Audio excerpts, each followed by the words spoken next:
L'affaire Prodac continue d'alimenter les débats afin que Mame Mbaye Niang éclaire la lanterne des Sénégalais sur cette accusation de détournement de 29 milliards FCFA. La rédaction de l'Oral.net vous propose une incursion au cœur de la galaxie du ministre du Tourisme. Qui est Mame Mbaye Niang? D'où tire-t-il sa fortune subite et inexpliquée? Ses réseaux. Cadre de l'aviation civile, Mame Mbaye Niang a précédemment été président du conseil de surveillance de la haute autorité de l'aéroport Léopold Sédar Senghor avant d'être muté à la présidence du conseil d'administration de l'aéroport international Blaise Diagne. Fils du député Mame Mbaye Niang, par ailleurs leader du mouvement de la réforme pour le développement social, MRDS, Mame Mbaye Niang est titulaire d'un baccalauréat D obtenu au lycée Jean de La Fontaine en 1998. Figure de proue de la convergence des jeunesses républicaines, il se distingue par ses prises de position dans la défense des intérêts de son parti et de son mentor, le président de la République. Sa sortie au vitriol contre le désormais ex-premier ministre, Aminata Touré, à qui il prêtait des ambitions démesurées, source de conflits, avec le chef de l'État, est encore fraîche dans les mémoires. On le décrit comme un vrai militant politique. Parti donc de rien, Mame Mbaye Niang est devenu riche, très riche même en très peu de temps.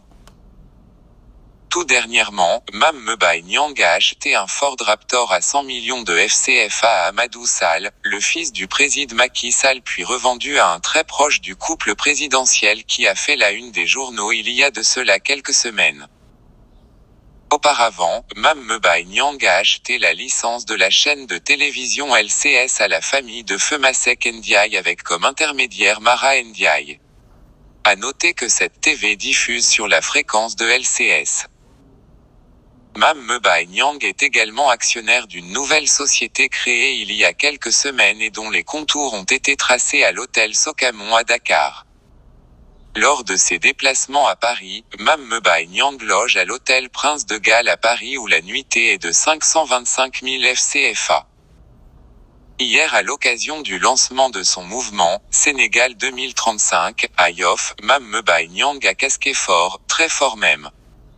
Plusieurs centaines de millions ont été dépensés pour le lancement de Sénégal 2030. Plusieurs centaines de millions ont été dépensés pour le lancement de Sénégal 2035. Une absence très remarquée, celle du responsable politique de l'UPAPR à Dakar Amadou Ba.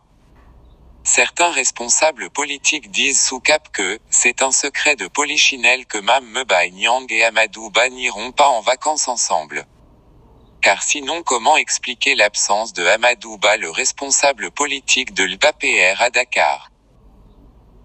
Déjà, plus de 15 millions FCFA ont été remis au chanteur Wally Seck, plus de 7 millions FCFA à un média qui couvrait l'émission et des millions à des délégations venues de toutes les régions du Sénégal. Depuis le rapport relatif au scandale du Prodac, le bras armé financier de Mame Mbaye Niang, en l'occurrence Tahirou Sarr, s'est rangé du côté de ce dernier dans sa guerre sans merci avec Amadou Ba, le ministre de l'économie et des finances. Tahirou Sarr, ce milliardaire